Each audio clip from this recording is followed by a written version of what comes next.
Ko Julio, gue punya barang, sekarang gue mau ekspor ke luar negeri.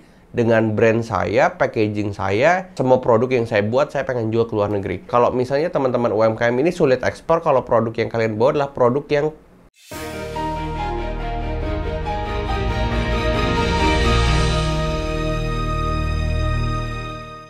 Halo guys, welcome back to my channel bareng gue Julio Ekspor. Di video kali ini gue pengen ngebahas satu judul yang menarik dan sering banget teman-teman nanyain ini di Instagram gue, di TikTok, dan juga di YouTube.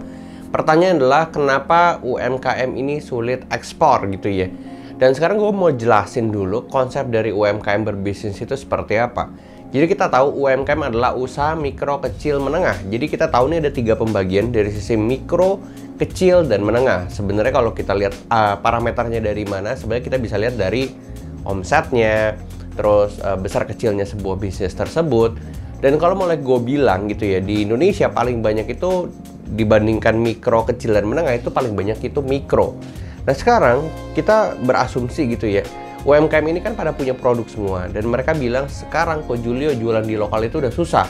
Ya sekarang gue udah pernah bilang, kalau misalnya kalian jualin barang kalian di marketplace, ujung-ujungnya adalah pricing war atau persaingan harga atau peperangan harga yang tidak akan pernah ada habisnya. Kalau misalnya gitu ya, kalian sebagai penjual, kalian juga berasumsi sebagai pembeli di salah satu marketplace tersebut, kalian akan cari barang yang termurah kan? Kalian akan cari ulasan terbanyak kan, bintang tertinggi kan, itu yang kalian cari. Sedangkan kita tahu kalau misalnya barang-barang seperti itu, kebanyakan produk-produk China atau produk-produk dari impor. Kalau misalnya saat ini kalian berpikir, oke, Ko Julio, gue punya barang, sekarang gue mau ekspor ke luar negeri.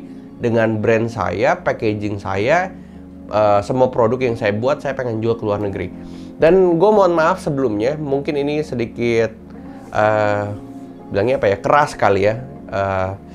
Statement yang gue buat gitu ya. Kalau misalnya teman-teman UMKM ini sulit ekspor kalau produk yang kalian bawa adalah produk yang kalian rasa itu yang terbaik gitu. Itu sebabnya gue bilang ke teman-teman yang saat ini lagi belajar ekspor, kalau kalian punya produk yang kalian bikin gitu ya, misalnya sambal bawang, jangan berpikir sambal bawang ini harus diekspor, karena menurut gue itu cukup sulit untuk saat ini. Jadi untuk momen kalian baru belajar itu dan mau ekspor sambal bawang itu menurut gue cukup sulit. Bukan berarti tidak bisa, bisa-bisa saja. Tapi kan kita butuh saat ini namanya profit, kita butuh jelas gitu ya, profit yang besar, kita butuh quantity orderan, kita butuh repeat order yang banyak. Kalau misalnya sambal bawang, maaf sebenarnya bisa aja dijual, tapi apakah repeat order, apakah kuantitinya besar, kita nggak tahu. Karena banyak banget yang harus di-develop untuk mengekspor sebuah produk yang udah jadi. Nah sekarang kalau misalnya gitu ya, ada yang bilang, kok gue mau ekspor sambal bawang ke mana gitu ya, karena kan kalian juga belum tahu mau ekspor kemana. Pertanyaannya gini, kalau kalian jualan sambal bawang itu ke orang-orang lokal, ke orang-orang Indonesia, apakah semua juga suka? Semua juga punya referensi masing-masing terhadap sambal gitu ya. Jadi ada yang bilang sambal bawang A enak, sambal bawang B kurang, sambal bawang C nggak enak sama sekali. Orang lokal aja masih bisa ngebanding-bandingin seperti itu, apalagi bule atau apalagi orang di luar negeri. Yang kita nggak tahu lidahnya udah pasti beda sama lidahnya kita. Cara dia makan pun udah beda. Apakah langsung disendok, langsung taruh di piring, itu pun belum tentu sama seperti kita. Jadi hal-hal seperti itu bisa menjadi faktor yang mempersulit kalau kita mau ekspor sebuah brand yang langsung, sebuah produk yang langsung kita jual ke luar negeri.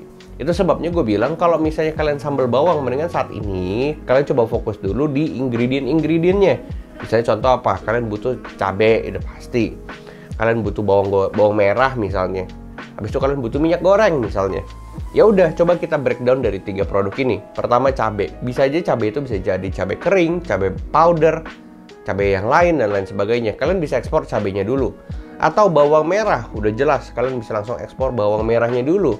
Atau minyak goreng. Minyak goreng ini kan ada minyak goreng sawit, minyak goreng kelapa. Ini juga kan harus bisa cek marketnya satu persatu, karena menurut gua lebih baik kalian ekspor 3 ini dulu. Habis itu kalian kirim ke luar negeri, itu pasti permintaannya lebih banyak dibandingkan kalian berpikir ekspor sambal bawang. Karena ini udah kejadian, kalau misalnya kita bicara soal komoditas udah pasti profitnya juga lumayan besar, udah gitu quantity ordernya juga nggak kira-kira. Misalnya contoh cabai aja sendiri bisa berapa kontainer. Abis dia beli cabenya dari kalian nih, ingredient cabenya, kalian pelajarin di sana cabenya dibuat-buat apa ya. apakah sambelnya sambel khas negara sana atau dia buat yang lain dan lain sebagainya. Ketika itu sudah berjalan, kalian baru bisa nanya ke pembeli kalian, cabenya buat apa mister? Di sana mister apain itu cabe? Ketika kalian sudah pelajari dan kalian rasa produk yang jadi nantinya di sana bisa kalian kerjain di Indonesia, dan kerjain. Langsung jual ke buyer tersebut, gue juga punya produk ini loh. Ya itu balik lagi, mau enggaknya kan itu tergantung negosiasi. Tapi kurang lebih konsepnya seperti itu. Banyak juga yang bilang, kok tapi batik keris ekspor ke Singapura, batik keris aku lihat di Malaysia ada. Ya sebenarnya konsepnya bukan batik keris ekspor. Iya sih, setuju kalau dia kirim ke luar negeri kan disebutnya ekspor. Tapi balik lagi, yang dia ekspor itu kan bukan ke importir atau bukan ke pembeli di negara sana. Mereka kan berekspansi. Kayak contoh, kalian tahu berita yang pernah viral beberapa waktu kemarin, itu Erigo katanya ekspor barangnya ke luar negeri. Pertanyaannya, apakah Erigo ekspornya ke importir di negara sana? Kan enggak. Erigo kan berekspansi, dan Erigo sendiri yang mengatur distribusinya di negara itu. Jadi itu kalau gue bilang, kalau misalnya kalian ekspor saat ini komoditas dulu gitu ya, kalian udah dapat profitnya lumayan, kalian bisa dapat puluhan juta, ratusan juta setiap bulannya, quantity ordernya besar, dan bikin sebuah brand yang kalian bisa langsung bawa ke negara yang biasa order ke kalian. Misalnya contoh, negara Amerika sering banget pesan minyak goreng dalam bentuk drum-druman 20 liter tanpa brand. Udah gitu dia beli nih 5 kontainer, 10 kontainer. Kalian untung nggak? Untung dong pasti. Kalau nggak untung ngapain jualan? Ketika kalian tahu pembelinya ini kok makin lama kuantitinya makin besar, makin banyak, kalian harus berpikir, ini barang diapain ya di Amerika ya? Baru deh kalian berpikir, ini barang kayaknya gue harus create hal yang sama seperti yang pembeli di Amerika gue buat. Misalnya ternyata di Amerika di relabel, bikin stiker, tempel, sertifikasi yang dibutuhkan A, B, C, D gitu ya. Ya udah, kenapa kita tidak coba untuk bikin hal yang sama? Langsung kita bikin dari sini, dari Indonesia itu brandnya, dan sertifikasi yang dibutuhkan juga kita yang daftarkan. Nah itu kan butuh uang. Ya setuju ya. Jadi kalau misalnya kita bilang ekspor itu katanya modalnya besar, kalau kalian berpikirnya langsung ke sana ya besar. Tapi kalau kalian berpikirnya dari tahap per tahap, dari A ke B ke C ke D sih sebenarnya nggak susah-susah amat. Itu sebabnya kalau misalnya gue bilang UMKM bisa ekspor, nggak. Kalau kalian langsung memaksa brand kalian dan produk kalian itu diekspor ke luar negeri, maaf itu agak sedikit susah. Tapi kalau yang tadi gue bilang dengan ingredient yang kalian coba pretelin terus kalian ekspor satu persatu, gue yakin banget itu lebih masuk akal dan bisa langsung dieksekusi. Itu sebabnya kalau misalnya ada beberapa pelatihan ekspor yang bilang, wah ekspor itu packagingnya harus seperti ini, seperti itu. Ya sebenarnya sih gak salah, tapi kalau menurut pengalaman gue, packaging itu sebenarnya ditentukan sama si pembeli. Jadi pembeli bilang, saya mau packaging kayak gini, saya mau packaging kayak gitu. Jadi kita benar-benar create by order, atau kita ngerjain semuanya berdasarkan pesanan si pembeli.